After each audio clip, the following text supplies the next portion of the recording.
All right, what's going on, everybody? It's your good old boy JR coming to you live from Las Vegas, Nevada. As always, it is a pleasure to talk to you guys on a Tuesday where we get to recap everything Raiders. Um, I don't know. I don't know how we're gonna do it this week since there's really nothing to recap about. Kudos to the Bears for putting up a great game plan on this team. They deserve all the credit in the world for how they handled their business on Sunday on for the Raiders. Yeah, there's a lot to take in. There's a lot to take in, and away we go. So the Raiders ended up losing 30-12 to the Chicago Bears on Sunday, and it's not even the fact of the scoreboard. That's only part of the problem. The other part was the lack of effort on both sides of the ball. Offensively, defensively, it was just a very, very porous game. Now, was there some good things? Sure. Tyree Wilson looked better. Take whatever you want into account on that. It was the Chicago Bears offensive line, and, Tyree Wilson picked up his first sack, on a weird play. He's been getting better as the weeks go on, if you want to count it that. So, kudos to him. Overall, I got nothing else. I really don't. Um, this isn't even a. This isn't even something to talk about anymore. It's not a. I don't think it's a player thing. I don't think it's a scheme thing. I think really what it is, it's a coaching staff thing. You know, let's just go into it. Last week, a lot of players were very. It was a very good time. The Raiders ended up 3-3. They ended up winning. Getting to 500. And it seemed everybody was happy, except for one person in the room, and that was a Mr. Devonte Adams, who, got up to the podium and said his part. And, you know, if you guys want to succeed more, he needs the ball more. He needs to catch the rock more. He needs to be targeted more. Well, on Sunday, that was heard loud and clear, because you talk about force fed. They kind of force fed him, and the first half they were just trying to force feed him and everything was going good until they stopped. And the problem was we never even had the lead when we were force feeding him.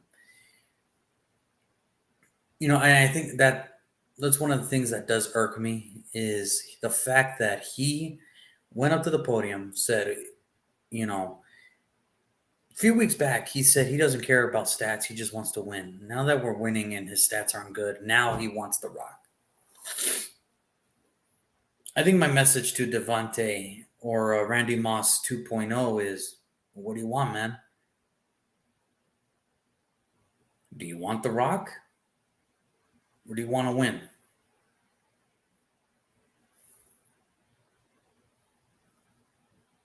I it just seems, when we were winning, I thought everybody was cool, but then he got up to the podium after the Patriots game and said what he said.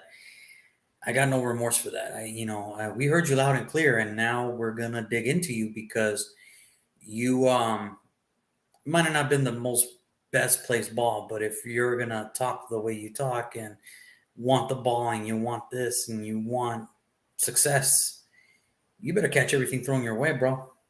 I don't care how bad the ball was thrown. I don't care if there was no air on the ball. You got to catch it.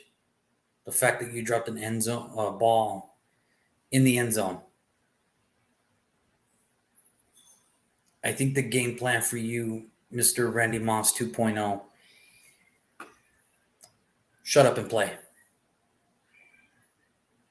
Just shut up and play. You want to succeed. You want the Raiders to succeed. And I get it. It might be a little harsh what I'm saying because, obviously he's a very, talented NFL wide receiver. And Dan Orlovsky said he's wasting his career in Las Vegas. Well, until he says otherwise, I mean, maybe he might be right. Maybe he might be wrong. I don't know. I mean, I don't know. Leading the league and receiving touchdowns last year was wasting your career away, Dan Orlovsky. But, you know, you're the paid analyst. I'm just a guy that sits on the couch, gets drunk, whatever. Um, for me, it's just for Devontae personally, I think for his sake, I think it's just best if he just shuts up, plays, and appreciates the moments that he has in the NFL. Because after that performance, we're not. I wouldn't want to force feed you again, knowing what every team knows that if we're gonna force feed them, just double, triple them, and it doesn't matter about the rest of the crew. How about just stick to the game plan and just maybe just shut up and play. But nothing comes close. Nothing comes close. Second close to the man that we paid $12 million, gave him a raise, and nothing, nothing. We're getting a terrible ROI, and that is one Josh Jacobs. I am sorry to say this. I am, you know, it's very hard for me to believe that all of a sudden, the offensive line and the running back group forgot how to run the football, and it's very concerning when you were one of the better teams in run blocking last year. And I get it. Some of it is Josh Jacobs' vision. There was a couple times maybe if he went this way, maybe he would have gotten more yards, but instead he wants contact. And yeah, for $12 million at this point with the staff that we have, I can already tell you that's a terrible mistake because at the end of the year, when the Raiders miss the playoffs, he'll be like, "All right, you guys paid me $12 million. No other team will ever do that again. So I'm gonna enjoy this now. So thanks, guys."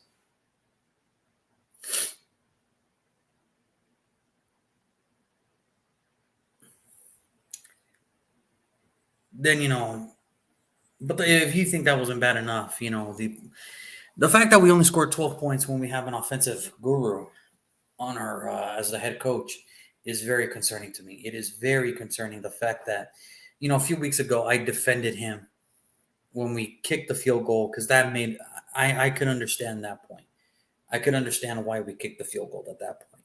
This week, the fact that we settled for a field goal when we were down 2 touchdowns, and even if we got the field goal and score a touchdown, we were still going to be down two score possessions.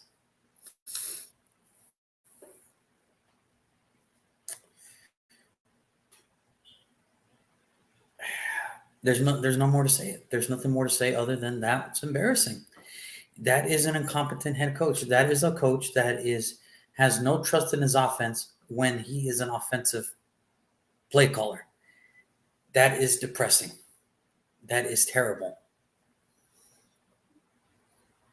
And on top of that, and defensively, I can understand the frustration by the defense. These last 2 weeks I've been praising them, of their effort and everything. But this week I can see the frustration in far as they didn't want to tackle, they didn't want to stop anybody because knew they knew their offense was going to go back out there and they were going to crap the bed. They were going to go out there and crap the bed again. And you would have thought with how the Bears were playing, you would have thought Justin Fields was the quarterback at that point. And it was not. It was a guy who played Division II football, undrafted free agent.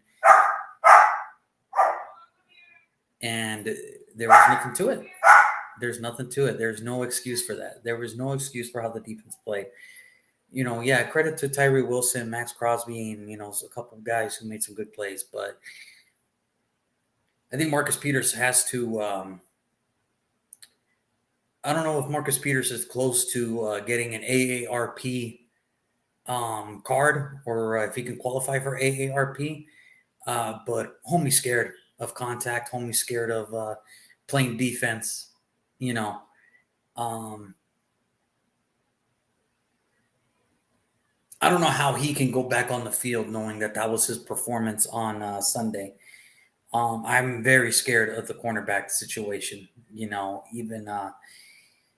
Even if Nate Hobbs and Ja'Cory, and let's say if Nate Hobbs does come back and Ja'Cory and Bennett maybe does get a little bit better, I don't see how this is going to get any better soon. I really don't. It's just terrible. It's just terrible all the way around. It's terrible how we feel and how it sounds. And I can understand the frustration of some Raider fans, Raider Nation across the board, where you're looking at the Golden Knights, they're winning Stanley Cup championships. The Aces just went back to back. The UNLV Rebels are bowl eligible for the first time in 2000 since 2013. And I think it was Plum. I think it was Plum or somebody yesterday at the parade said, "Winning in Vegas is contagious." I don't think the Raiders got the memo because I don't think they want to win. It doesn't look like they even want to play. They didn't look like it on Sunday. And on top of that, you're getting two very conflicting reports. At least I'm hearing two very conflicting reports. One of them is from a YouTube creator, Raider fan, Mitchell Rentz from Raiders Report. You can catch him on YouTube. He put a video out that he had talked to some players, left them anonymous, and saying, how they really feel about the whole Josh Jacobs situation, or the Josh Daniels situation of losing the locker room and this and that.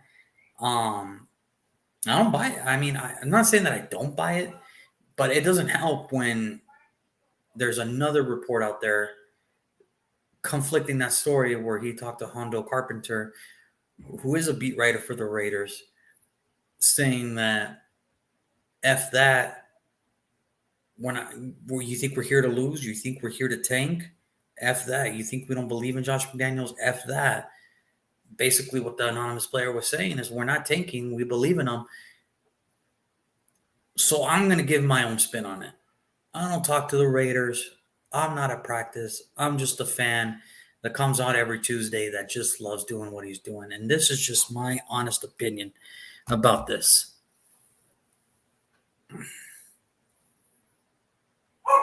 I do believe that the locker room is split. That I'm willing to admit. I am willing to admit that the locker room is split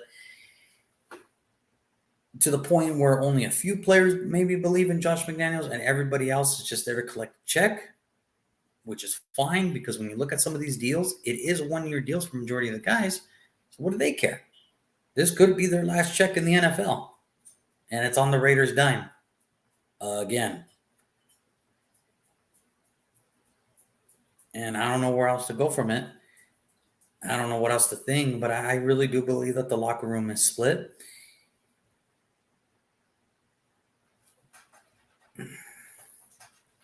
I don't know how Mark Davis can feel comfortable going into this situation, knowing, on top of that, you had the Josh McDaniels presser on Monday, and every media outlet turned off the comments, meaning fans could not comment their grievance. They could not comment their support for the team. They couldn't do anything because they killed off the comment section.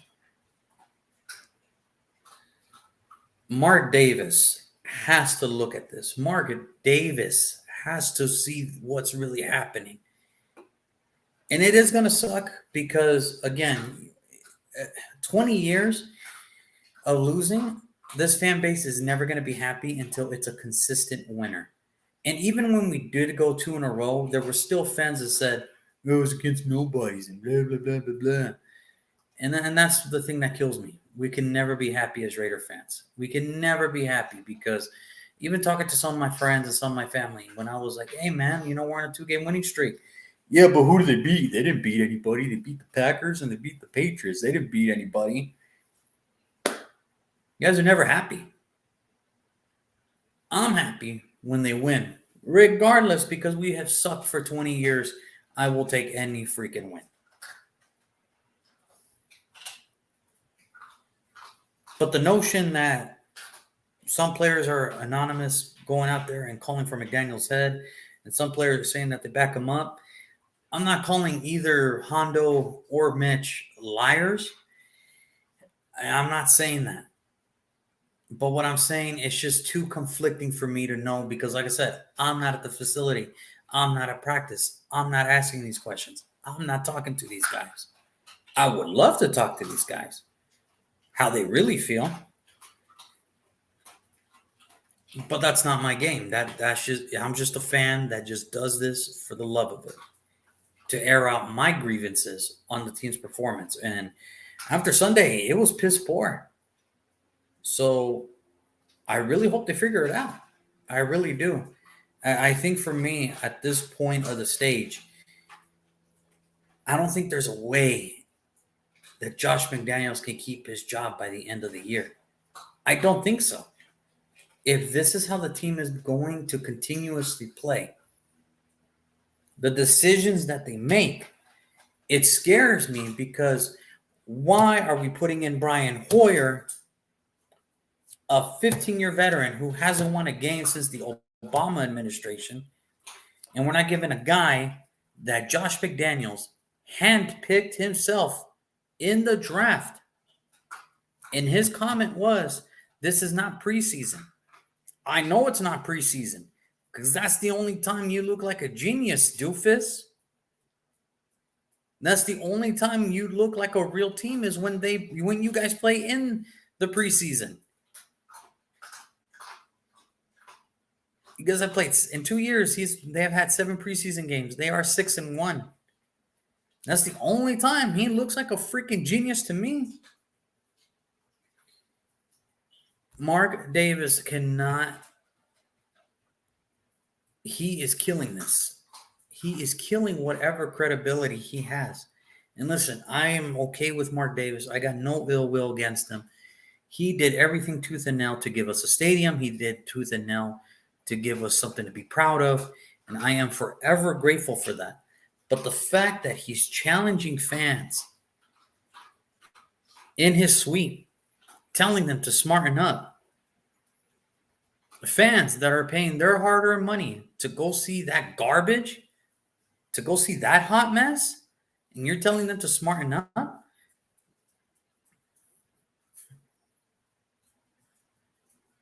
And I can understand the frustration. He's had this team for over a decade now. 2 winning seasons? What? I can understand, and I can understand the frustration of no one's going to be happy here until we get a consistent winner, until we hit things right. And I don't know if that means sell the team. I don't know if that means get a new coaching staff, but something has to change. And it has to change quick. Because the Raiders play on Monday night. And they're going to play a Detroit Lions team who just got punched in the mouth by Baltimore. Embarrassed in Baltimore. They're going to go home. The Lion fans are going to be there. You don't think they're ready for this? You don't think Dan Campbell's like, all right, guys, let's do this. Let's get these guys because I know these guys suck. Let's take out our frustration on the Raiders. And you know what? They probably are. They probably are. We're going to get a pissed off Detroit team that got embarrassed on Sunday by Baltimore. We're going to get them on Monday night on prime television. They're a team that's ready to be winning now. And they're going to be going up against a Raider team where we have identity issues. We don't even know if we like our coach. We don't even know if we want to keep our coach. We don't even know if he's going to be there. We don't know what Mark Davis is thinking. We don't even know the players that we have right now are even going to be there next year. With the trade deadline coming up here in a week, 1 week from today, who's to say that a lot of these guys are not going to be? Who's to say that the guys I'm talking about right now could not even be there on Monday night?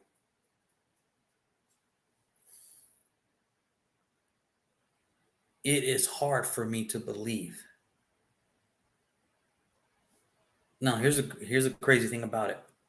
The Raiders are 2-0 against the Detroit Lions on Monday Night Football at Detroit. Now for Detroit, can the third time be the charm? That's the old saying. Do I want these guys to win? Heck yeah, I want these guys to win. Of course, I always want the Raiders to win. And I know there's going to be fans that are probably going to watch this and go, well, what about draft position? What was the point of winning the other two games? And now we're out.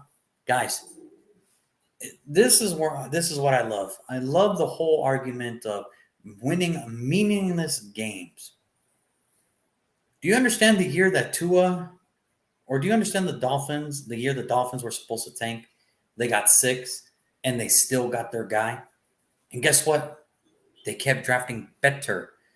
They made some trades. Guys, it's not about where you select, it's who you select. And history serves me right. The Raiders can't select anybody right.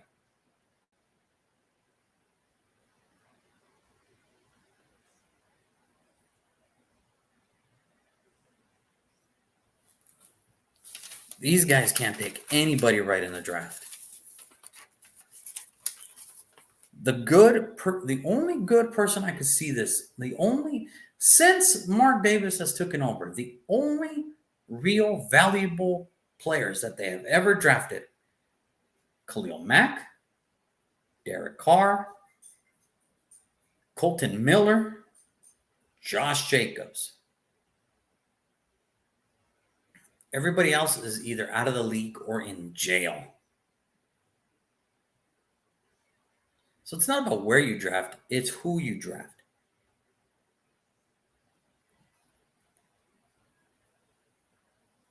I don't think these guys can pick I don't think the Raider staff can pick the color green if you drew it on a picture. If you colored a whole piece of paper green, I think they still couldn't pick that color. Just like how I don't think Josh McDaniels can spell cat.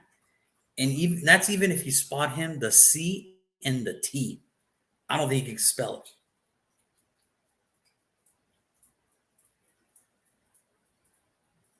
But hey, that's the NFL, right? One week you get embarrassed, next week you come out on top. Maybe we're the ones that win this week. I don't know. But the keys to this week's game are very simple. The offensive line has to hold up. In the passing game, it has to hold up. Because that defense is coming. And with everything that they've done defensively to help this team,